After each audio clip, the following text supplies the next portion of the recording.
Capítulo 10. Bragança, um novo alvo. Certo dia, comecei a perceber que meu trabalho de distribuir Bíblias e Novos Testamentos na cidade de Belém e arredores estava chegando ao fim. Sentia-me feliz por haver distribuído ali tão grande quantidade de exemplares da Palavra de Deus. Pensando dessa forma, senti que talvez fosse mais proveitoso estender minhas atividades a outros campos e deixar que as sementes que havíamos plantado germinassem por si mesmo em Belém. Orei acerca do assunto e Jesus mostrou-me um novo caminho a seguir, a estrada de ferro Belém-Bragança. Durante minha ausência, Gunnar Wingre tomaria conta do trabalho na cidade, que havia alcançado certa projeção. Nossas vocações eram diferentes, mas se completavam. Ele era um pregador extraordinário, enquanto eu me dedicava a orar por aqueles que desejavam ter um encontro com Jesus Cristo e pelos enfermos, e ao serviço de distribuição da palavra de Deus por toda a cidade. Jamais tivemos divergências sérias sobre o trabalho. Quando surgia algum problema que pudesse turbar o nosso relacionamento, nós orávamos juntos ao Senhor e tudo se resolvia. Pois sabíamos que quando colocávamos o Senhor em primeiro lugar e pedíamos para Ele nos indicar a direção, tudo ia bem, prosperava e permaneceria para sempre. Porém, quando a vontade humana quer predominar na obra do Senhor, não haverá sucesso permanente.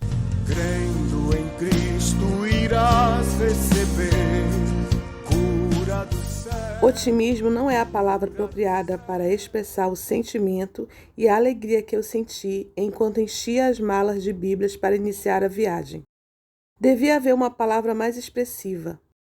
Era a confiança em Jesus que me proporcionava esse sentimento de harmonia e paz interior, e isso poderia chamar-se de bem-aventurança. Logo que decidi fazer essa viagem, refleti sobre o quanto seria diferente a distribuição de Bíblias em cidadezinhas do interior. Já antes eu havia percebido essa diferença ao visitar os subúrbios de Belém. Quando visitava os subúrbios, a maleta voltava tão cheia quanto estava ao partir.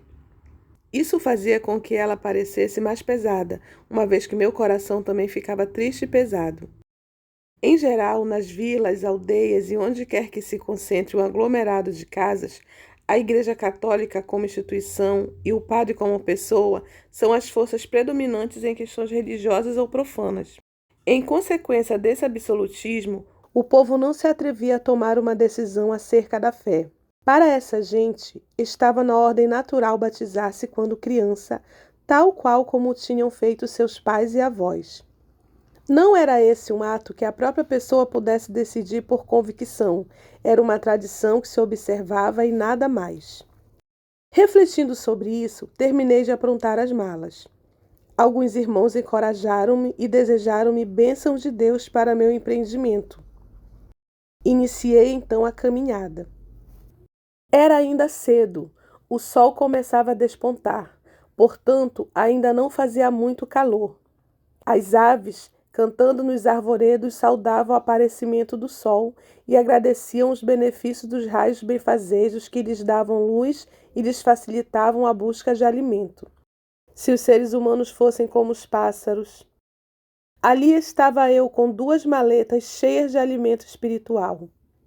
Será que as almas fechariam as portas antes de provarem aquele alimento que eu lhes ofereceria? Se eu me dirigisse aos pássaros e lhes atirasse um punhado de areia, eles voariam até o local a fim de examinar se era alguma coisa útil, comestível. Verificando que era areia, partiriam desapontados, mas se eu lhes jogasse alimento, eles comeriam e se alegrariam por haverem saciado a fome. Todos sabem que as aves, enquanto novas, são alimentadas pelos pais, que lhes colocam o alimento no bico e eles comem sem examinar. Entretanto, depois que crescem, elas mesmas têm que procurar o que serve para comer. Com os homens, espiritualmente é diferente.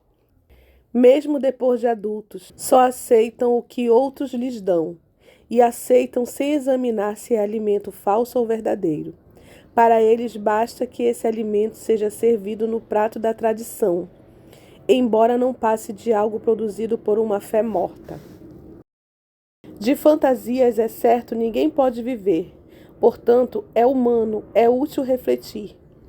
A única coisa que eu podia fazer e necessitava fazer naquela hora era pedir a Deus que abrisse caminho até os corações para que neles a verdade entrasse, e que a força de Deus batesse nas paredes da tradição até elas se fenderem e a alma poder ver a luz da verdade e da salvação.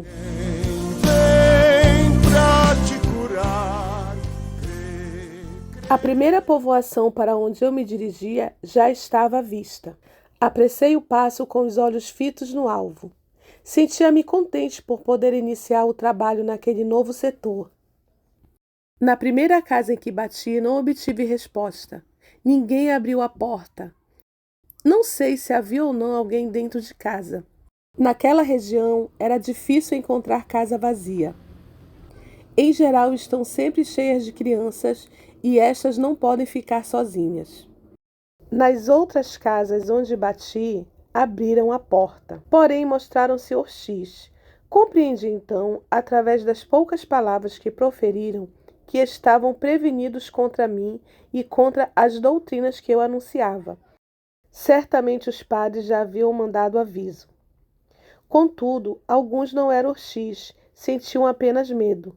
Não medo de mim, e sim medo de que os parentes ou vizinhos os vissem conversando comigo. Quando eu falava com eles, olhavam em redor para se certificarem de que ninguém os estava observando. Dentro de pouco tempo, os moradores passaram a me olhar através das janelas entreabertas. Depois que eu passava, formavam-se grupos de curiosos a olhar em minha direção, fazendo comentários sobre mim.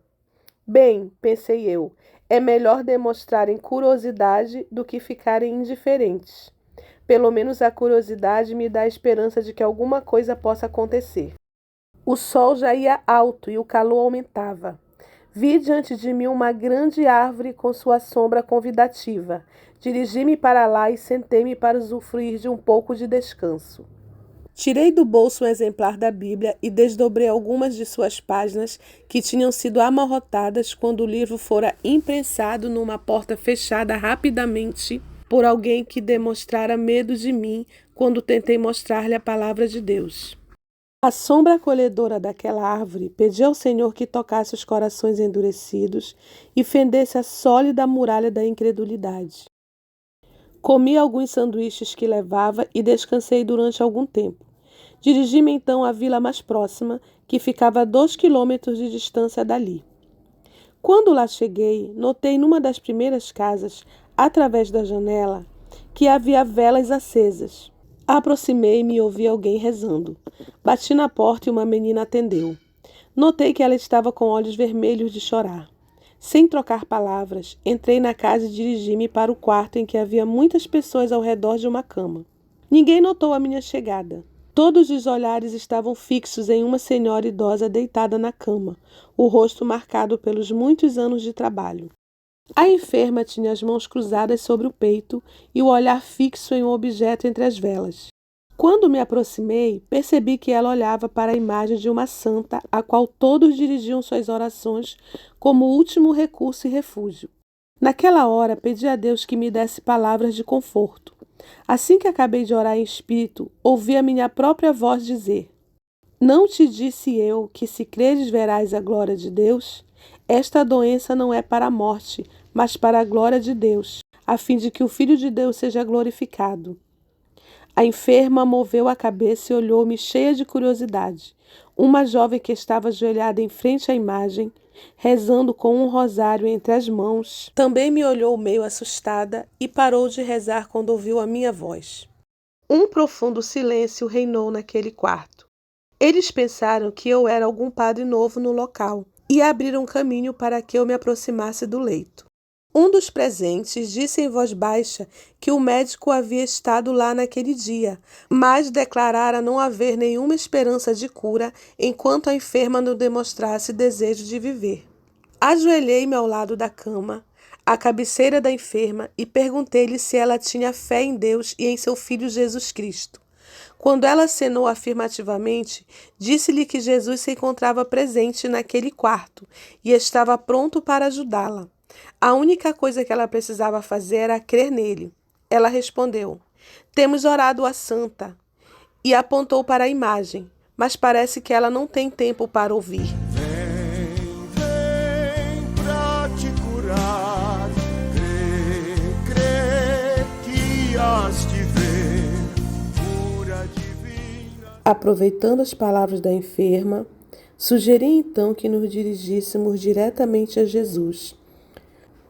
Falei à enferma que aquele longo período da enfermidade lhe dera oportunidade de pensar nos dias que ela havia passado no pecado, em sofrimentos, em tantos trabalhos e dificuldades, longe de Deus, e que talvez aquelas coisas fossem a causa de ela não querer mais viver.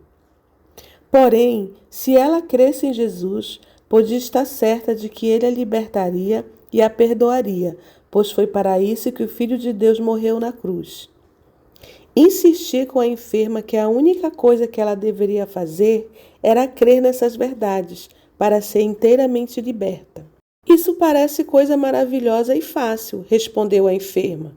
Será que é possível chegar a Jesus tão facilmente? Sim, é possível, respondi. Ele mesmo ajudará a sua fé para que a senhora se torne filha de Deus. Nós, os pequenos seres humanos, é que colocamos obstáculos no caminho que nos conduz a Deus. Agora vamos orar. A enferma então pediu aos filhos que orassem por ela. Aconselhei-a a que também orasse, pois Jesus gosta de ouvir nossa voz. Ela cruzou os braços, agradeceu a Deus e pediu-lhe que a ajudasse a participar de sua graça. Após aquela oração, a enferma declarou que não estava mais com medo de morrer e manifestou o desejo de continuar na terra para contar aos seus parentes a maravilhosa e simples verdade que agora conhecera. Em seguida, ela disse que queria dormir. Após havermos verificado que ela dormia e respirava normalmente, deixamos o quarto. Era a hora do jantar e a família me convidou para participar da mesa. Depois de pedir a Jesus para abençoar a comida que estava na mesa e de agradecer-lhe por haver aberto aquela porta para eu falar do seu amor, começamos a comer. Enquanto jantávamos, expliquei àquela gente a minha missão e falei acerca do trabalho do Senhor. Um dos presentes interrompeu minha exposição e disse que tão logo entrei naquela casa, ele notara que eu parecia um padre fora do comum. No dia anterior, o padre havia estado lá, mas agira de modo diferente e tratara-os de outra forma. Colocou a imagem de Maria o mais perto possível da enferma e, após ordenar quais as orações que eles deviam fazer, retirou-se. Era um ritual e ninguém esperava coisa melhor. Porém, naquela hora, depois de terem visto como nós havíamos procedido ali, e a alegria e a esperança que haviam inundado o coração da enferma, estavam convencidos de que havia alguma coisa melhor que a tradição. Havia a fé verdadeira e pessoal em Jesus Cristo, pois um dos membros da família havia achado a salvação pessoal e as suas maravilhosas consequências. Terminado o jantar, a senhora enferma chamou-me, estendeu-me a mão e perguntou-me se Jesus ainda estava presente no quarto. Eu disse-lhe que sim. E expliquei-lhe que ele permaneceria ao seu lado, estivesse ela viva ou morta, desde que cresce. A enferma olhou-me como quem recebe a certeza de salvação, e eu vi muita felicidade em seus olhos. Vem pra te curar. Crê que hás de ver cura divina. Jubiloso pela vitória, voltei à cidade dando graças ao Senhor por haver respondido à minha oração, abrindo uma fenda profunda naquela muralha que parecia impenetrável. A senhora idosa, por quem eu orei naquele dia, viveu ainda durante algum tempo. Ela usou esse tempo para ganhar almas para o reino de Deus. Muitos de seus parentes se converteram e mais tarde foi estabelecida uma Assembleia de Deus naquele local. É Cristo Jesus pra te curar, toda doença cravou sobre a cruz para te sarar. Vem pra te curar, crê de